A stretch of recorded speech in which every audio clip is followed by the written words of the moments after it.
This is a question that could either start your teaching journey into entrepreneurship or it can halt your journey. The question is, how much time should I dedicate to building my business or just to maintain it when I do start my dream school? And I share this incredible, honest truth with you as I sit recording this episode in my 15-passenger van while it's dark outside and my daughter is in her volleyball practice. Now, this is not a typical episode. I've actually never recorded in my car before, but I'm here to share with you all about time, what I've learned about time in this journey of building the business. I'm so excited to share this with you because I believe this is such an invisible problem that we need to make visible. So what do you say? Let's do it. Welcome, teacher, to the Let Your Light Shine podcast. If you're searching for the freedom and permission to design the life you love as a teacher, you're in the right place. I'm on a mission to help teachers just like you build their own dream school or homeschooling business. In this present day, the world needs you, teacher friend, to step out in faith and give students an education they love and so deserve. In this podcast, I will teach you how to start a fulfilling and profitable homeschooling business that lights you up. I'm Mackenzie Oliver, former elementary teacher and instructional coach, gone homeschool teacher and business builder. I'm here to empower you to step outside the classroom and choose the experiences, the curriculum, and all the moments that put a smile on your face and your students. Does it seem like a dream? Well, it did to me, until God opened the doors and made it reality. Together, we are breaking through fears and moving the crowd. So get out your notebook, sharpen your pencil. It's time to get your teach on. If you happen to hear little pieces of what seem to be rocks falling on the ground as you're listening to this episode, I'm here to tell you that while I'm in this van, I am sitting in rain right now. And I think it just comes at such the perfect timing to be talking about how much time you should be spending on building your business, because time is a number one factor that truly has made me want to continue this journey of entrepreneurship. It is what actually catapulted me into wanting to start a school years ago when it was just a little vision on a piece of paper. Or should I say a big vision on a little piece of paper. Because it's not necessarily the amount of time that we're getting back, it's the quality of time as well.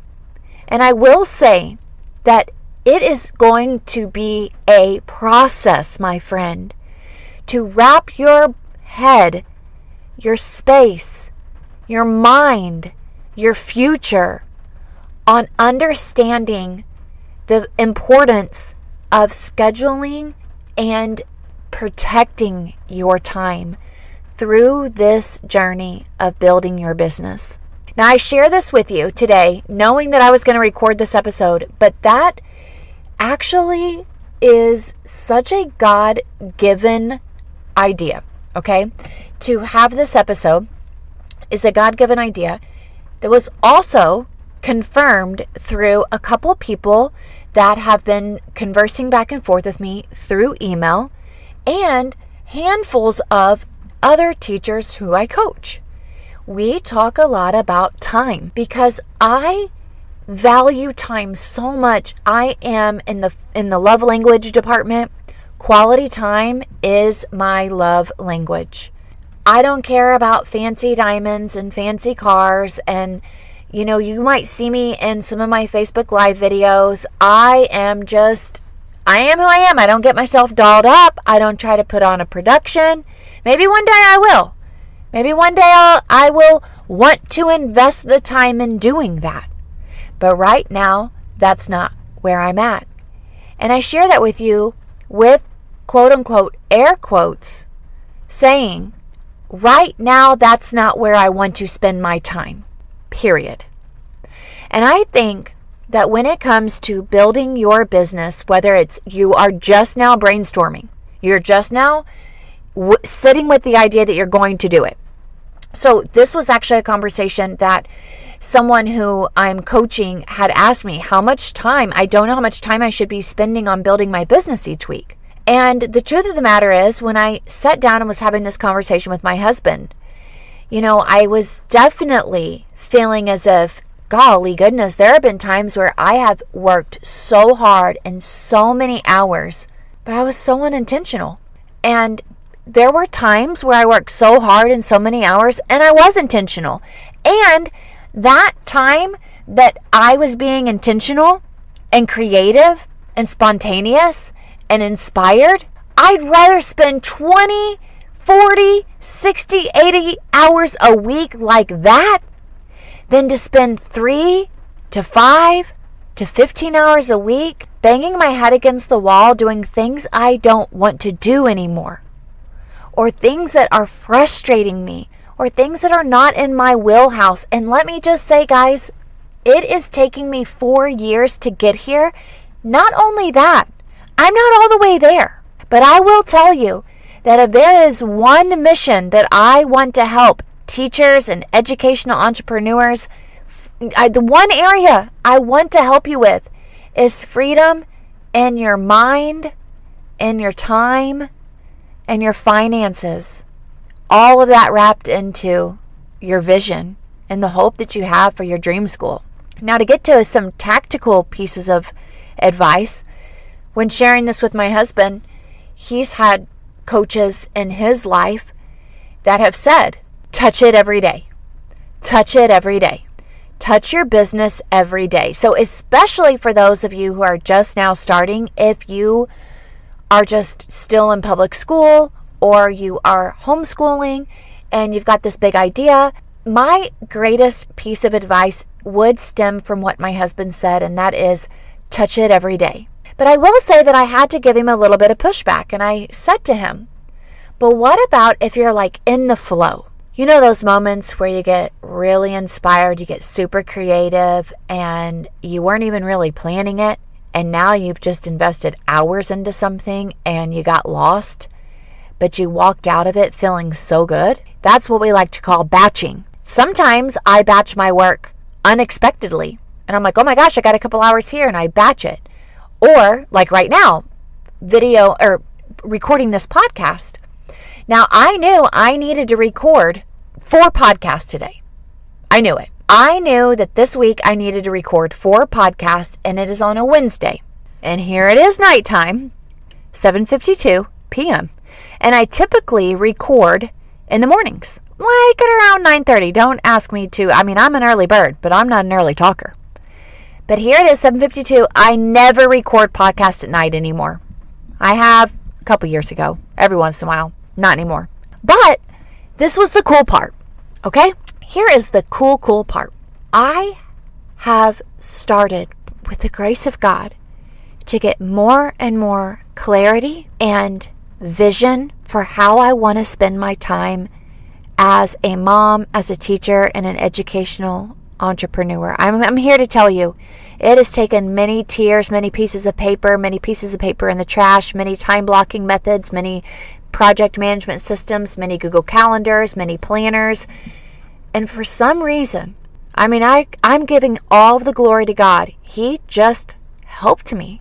I would like to show you this experience that I had with how to block and manage my time when I have a lot of projects, a lot of passions, a lot of desires, a lot of visions, a lot of dreams, and a whole bunch of responsibilities. God gave me this idea. He showed me this lady who had taken calendars, like desktop calendars, and started putting the calendars on the wall, but ripping them off the pad of paper like January, February, March, April, May, June, and hanging them all 12 of them on the wall. And number one, I didn't have the wall space to do that. Number two, I would very well put all of my honest truth into saying, I didn't know what to put on there.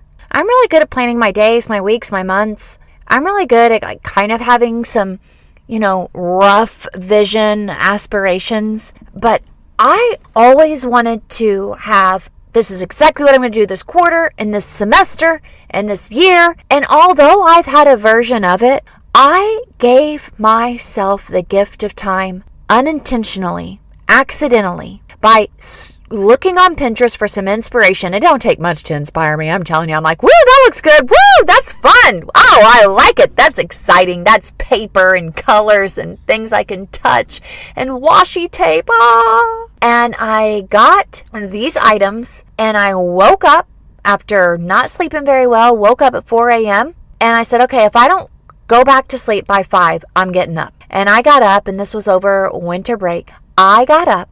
And from 5 a.m., I got myself some breakfast, made my coffee, sat at the kitchen table, ripped those suckers out. And let me tell you something. In 4 hours, I had every single week in January, February, March planned out. All my meetings, all my availability, all of the projects for Lighthouse Learning, all put on the calendar. My projects for Teacher Let Your Light Shine, when I was going to record, I had all of that put on there. I just walked by faith and just got some sticky notes and some markers and was like, you know what? It doesn't have to be pretty. I just got to get it here. And I want to tell you that the dream came true. For years, I had always wanted, for some reason, I'm like, I want to have a business where I have calendars on the wall and I have my life planned out. Now, let's not go too far, folks, okay? I don't have my life that planned out, but I'm a heck of a lot better than what I've been before. And I feel like this is something that's so important for all of us to know, is that where I was 4 years ago feeling good about it, I've gotten better. And where I was 4 years ago and I was feeling pretty crappy, I've gotten better. And I know you can too. Now, batching is great. If you can batch out 5 hours at a time, hallelujah. But you got to have the right setup. You can't be distracted. You got to know where your kids are. My kids were asleep. You got to have food. You got to have drinks. You got to be comfortable. And that is exactly what happened when I was planning. Now, that was a big project for me. Same thing happened whenever I started busting out my introductory packet for the first time. It was from 2 a.m. to like 7 a.m. in the morning. Boom, there it was birthed. The very first one. Now the introductory packet it's gone down in history, folks. It's famous. What can I say? That intro packet at 2 a.m. 4 years ago, it is like famous now. Okay? This sweet little idea that God placed in my heart because I couldn't sleep. Same day that I came up with the name Lighthouse Learning, I just went with it. And I just got to tell you, today, I needed to record these podcast episodes, and I knew. I was clear. I got to record these episodes. And let me tell you, I also knew that my quality time today, I wanted to take my daughters. I needed to be there for them to run some errands. We were going to go get Starbucks. And my daughter needed me to show her something on the pottery wheel. And my youngest daughter, she's just living her little cute best life. And I knew that, okay, if I don't record those podcasts from 9 to 12 like I had blocked out, like I've done before, and just stress myself out that's got to get done in this time. No, I got to get this done today. I'm going to find pockets of time to be able to do it, but I'm also going to dedicate my life to the things that bring me joy and build quality in my life and in relationships. Now, the batching, this is an example of how I batched today and got so much done, but I'm here to tell you, I don't just spend 5 hours every day working on the business. I do this now, okay? Now, I'm in year 4, and this is what I have planned for myself. This does not mean that you will have this plan, but I have, every day I've asked myself, on Monday, Tuesday, Wednesday, Thursday, Friday, do I have at least 3 hours of dedicated work time? No meetings, no tours, 3 hours of dedicated work time. Now, years past, I didn't need that much. When I first started building, there were weeks that I only needed 3-4 hours.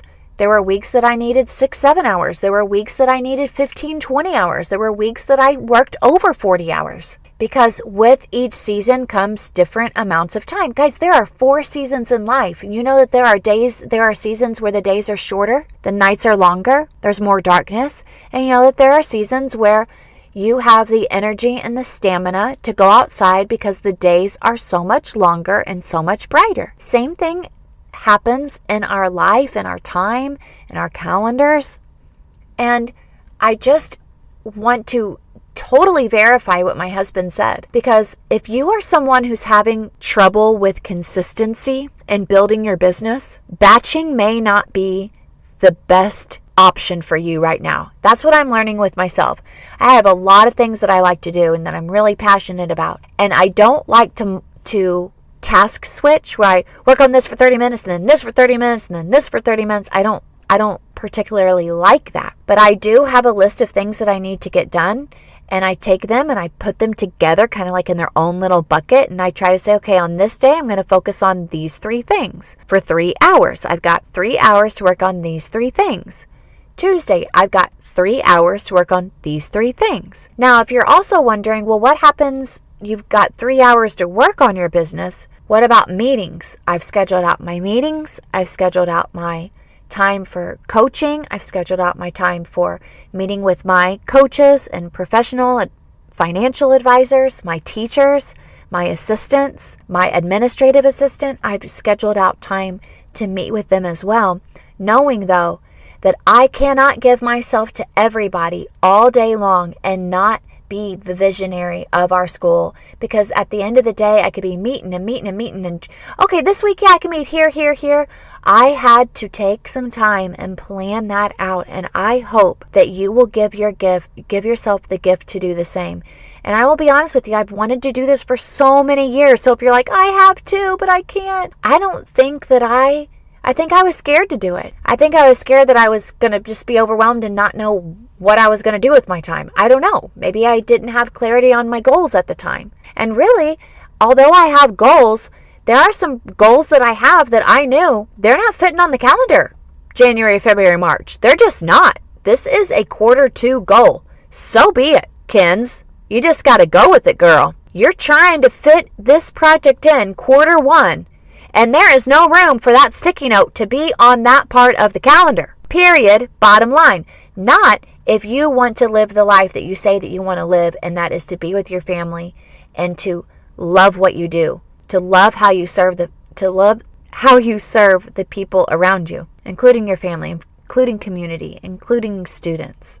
And I think that at least putting yourself at an hour a day keeps the scaries away when it comes to your business. Whether that be in finances, visionary work, whatever it is, depending on the stage that you are in.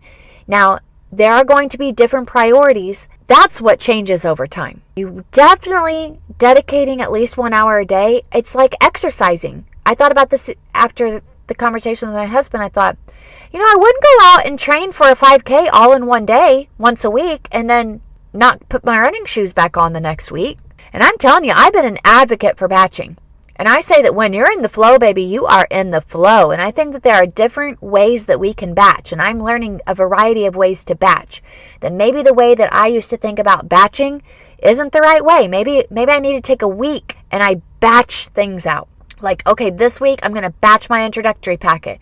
Next week I'm going to batch my handbook and contract. That is the project that I'm working on. But I say at least 1 hour a day. I'm going to go back to my husband. If you can do more, great. But don't do too much, because you don't want it to bleed over into your life and you go, this is why I didn't want to become an entrepreneur, is because I was afraid of the time. But I got to also say this, guys, when you're signing up for entrepreneurship, you're signing up for hills and valleys. You're signing up for longer seasons. You're signing up for some shorter seasons. You're signing up for some longer days and some shorter days. Hills and valleys, my friend. Enjoy the moments when you've got extra time, and reserve that in your mind, reserve that in your heart. Thank God for those times when you have extra time, so that when you get into the moments where you don't have the extra time, you are reserved for the moments of being filled up and restored. 1 hour a day, put it on your calendar. If you can go an hour and a half, you go, girl. Out 2 hours, you go for it. 2 hours here, 2 hours there, 1 hour there, go for it. 5 hours a week to 10 hours a week. Woo, baby. Now, again, that's if you're starting out. And if you are someone who is in season and you've built up a micro school, I'm talking about the task that aren't necessarily you're in the weeds doing everything. You're doing the teaching, you're doing the grading, you're doing the planning. I've had those times too, but I also carved out, if you go back to many episodes, I carved out a couple hours of plan time during the day when I had students because I knew I was not going to live a life of doing this on the weekend. I hope that inspires you, saves you some time, helps you to do some time analysis in your life, and please reach out to me at teachersletyourlightshine.com/coaching. Check out our coaching packages. I will say that after March, one-on-one coaching is going to be very limited on the amount of clients that I will be able to take. So please think about that as you are shifting your life into the season of being able to build your business or to grow it, because one-on-one coaching, I'm dedicating that January, February, and March. And of course, I'll still have it available in the second quarter, but I will not have as much availability. And I'm already a little squinched as it is, but that's because I value my time with my coaching clients, with my families, with my students, and I want to make sure that I'm giving quality over quantity. Stay blessed, my friend, and I'll see you back here next time. Hey, teacher friend. Thanks so much for listening to today's show. I pray it inspired you, touched you, or challenged you in some way, because we are making big shifts and using our teaching gifts for God's glory like never before. I'm so grateful for you.